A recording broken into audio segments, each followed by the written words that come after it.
fala sobre o primeiro milagre realizado por Jesus, quando ele transforma a água em vinho. Diz assim a palavra do Senhor: no terceiro dia houve um casamento em Caná da Galileia. A mãe de Jesus estava ali. Jesus e seus discípulos também haviam sido convidados para o casamento. Tendo acabado o vinho, a mãe de Jesus lhe disse: eles não têm mais vinho. E respondeu Jesus: que temos nós em comum, mulher? A minha hora ainda não chegou. E sua mãe disse aos serviçais: façam tudo o que eu lhes mandar. E ali perto haviam 6 potes de pedra, do tipo usado pelos judeus para as purificações cerimoniais. E em cada pote cabeu entre 80 e 120 litros. E disse Jesus aos serviçais: encham os potes com água. E os encheram até a borda. Então lhes disse: agora levem um pouco ao encarregado da festa. Eles assim fizeram. E o encarregado da festa provou a água que fora transformada em vinho, sem saber de onde este viera, embora o soubessem os serviçais que haviam tirado a água. Então chamou o noivo e disse: todos servem primeiro o melhor vinho, e depois que os convidados já beberam bastante, o vinho inferior é servido, mas você guardou o melhor até agora. E esse sinal milagroso em Caná da Galileia foi o primeiro que Jesus realizou, e revelou assim a sua glória, e os seus discípulos creram nele. Amém. Amém? Amém. Vamos orar? Senhor Deus, santo, justo e poderoso, exaltamos e glorificamos o teu nome nesse lugar. Rendemos a ti toda adoração, pois só o Senhor é digno de recebê-los. E colocamos diante de ti, consagramos esse momento a ti, em que a tua palavra foi lida e será agora ministrada. Que o Senhor possa realmente falar aos nossos corações, para que possamos sair daqui cheios de alegria, cheios de esperança, cheios da tua vida em nós. Repreenda toda crítica, toda confusão, tudo aquilo que não provém do Senhor, todo pensamento contrário, toda apatia espiritual, todo engano, e que através da tua palavra sejamos avivados, transformados, curados, libertos, para que teu nome seja exaltado e glorificado através das nossas vidas, em o nome de Jesus. Amém. Amém. Amém. Amém. Eu aprendo muito com esse texto. Eu quero compartilhar com vocês algumas coisas. A primeira situação que eu quero compartilhar é a questão cultural ali dos judeus. Naquele tempo ali, uma festa de casamento ela costumava durar entre 7 dias. E era uma festa muito farta, eram servidos um banquete, tinha muita coisa. E acabar alguma coisa antes do término da festa era considerado uma falta grave, de acordo com as regras de hospitalidade na cultura judaica. Então, aqui fala de um casal de noivos, iniciando uma nova etapa na vida deles, iniciando uma nova trajetória. Eu imagino que cheio de projetos, cheios de sonhos, cheios de planos. Ali o Lucas, né? Ficou noivo agora. Cheio de sonhos, cheio de planos.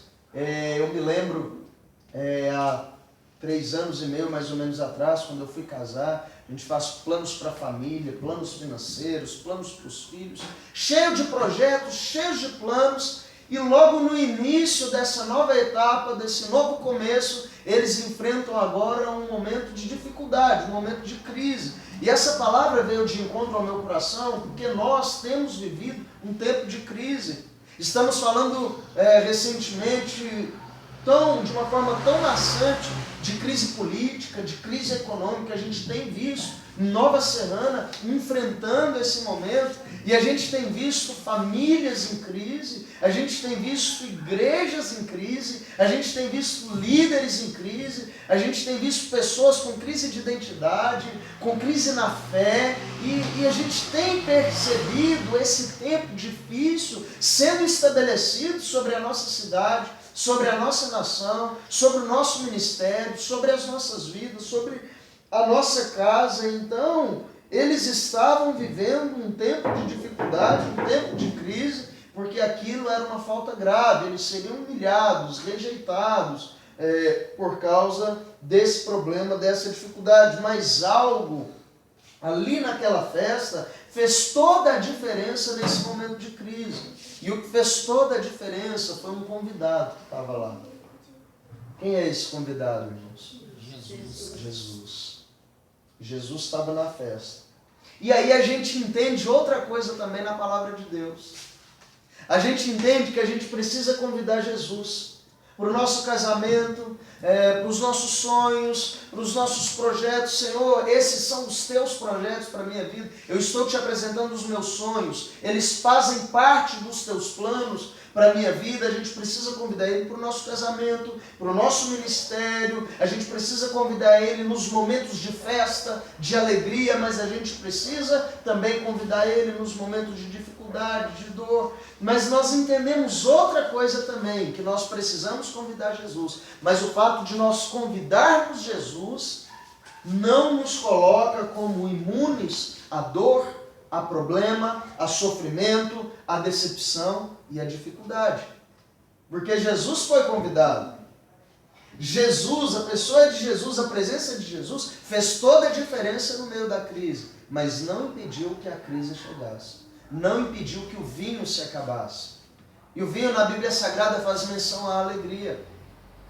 E o fato de nós convidarmos Jesus para as nossas vidas e convidarmos Jesus para os nossos projetos não nos imuniza de, em alguns momentos, passarmos por fases que o vinho se acaba, que a alegria vai embora, que a dificuldade se estabelece, que a crise bata a porta. Mesmo servindo ao Senhor, nós passamos por momentos difíceis e não fomos enganados. Jesus Cristo disse: no mundo tereis aflições. Jesus Cristo disse em João 15, olha, o servo não é maior do que o seu Senhor. E se eu fui perseguido e passei por dificuldade, vocês que me servem, que me seguem, também passarão. Mas Jesus Cristo também disse: tenha um bom ânimo, eu venci o mundo, e quando eu sou convidado, quando eu estou presente, eu faço a diferença no meio da crise. O salmista disse, o choro pode durar uma noite toda. Mas a nossa esperança, quando nós convidamos Jesus e cremos na presença de Jesus, é que certamente o sol vai raiar e a alegria virá ao amanhecer. Amém? Essa é a nossa esperança, essa é a nossa convicção, essa é a nossa fé. Mas o convidar Jesus não impede que a gente passe por momentos difíceis em nosso ministério, em nossa casa, no nosso casamento, com os nossos filhos, com os nossos pais, em nossa profissão, em meio aos nossos sonhos e aos nossos projetos. E a alegria, ela pode ir embora por diversos motivos. Pecado. O pecado traz sofrimento. O pecado traz dor, porque o pecado nos afasta de Deus. Os nossos pecados fazem separação entre nós e Deus. Por isso que Jesus precisou morrer. Ele morreu pelos nossos pecados, para pagar a nossa dívida. E quando nós pecamos, permanecemos em pecado, levamos uma vida de pecado, nós estamos arrancando a presença de Deus nas nossas vidas. Nós estamos dizendo: Deus, eu quero viver assim, eu escolho dessa maneira, eu viro as costas para a Tua palavra, para a Tua presença, porque eu quero viver desse jeito. E a consequência é uma vida de sofrimento, porque só Jesus nos dá a verdadeira paz, só Ele nos dá a verdadeira alegria. A alegria pode ir embora por causa de decepção. Isso é uma grande causa da tristeza, da falta do vinho, traição, afronta, humilhação, necessidade financeira, necessidade física. Tantas coisas podem acontecer que façam com que o vinho vá embora, que façam com que a gente tenha uma noite de choro, que façam com que o nosso coração se perturbe e se angustie. Mas não importa o motivo que o vinho tenha ido embora, não importa o que tenha levado a alegria embora, o que importa é que a única maneira de se restaurar essa alegria é a presença de Jesus, é convidar Jesus, é buscar a face de Jesus. E eu percebo, principalmente como pastor, conversando, aconselhando, em gabinetes, eu percebo tantas pessoas tentando, depois de um momento de frustração, em um momento de decepção, em um momento de desilusão, buscar alegria em tantos lugares, buscam alegria em relacionamento, buscam alegria no sexo, buscam alegria nas bebidas, buscam alegria nos vícios, buscam alegria em festas, buscam alegria em coisas, buscam alegria em momentos, em férias, em tantas situações, mas tudo aquilo passa e às vezes traz até um momentozinho de prazer e de uma falsa alegria, mas logo aquilo se esvai, vai embora, porque só Jesus pode nos dar a verdadeira alegria. E se frustram, e essas pessoas se frustram, e a gente aprende algumas coisas com esse texto. Tem um problema, certo?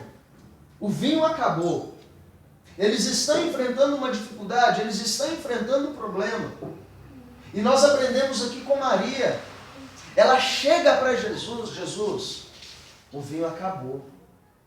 E às vezes nós corremos para tantos lados e buscamos tantas pessoas e conversamos com tanta gente, e corremos, nos fadigamos, nos cansamos e o problema não se resolve, mas porque estamos levando a nossa dificuldade, o nosso sofrimento, a nossa dor para pessoas e para situações erradas. Maria, ela procura Jesus: Jesus, o vinho acabou. Ela busca a solução do mestre, ela leva o problema para Jesus.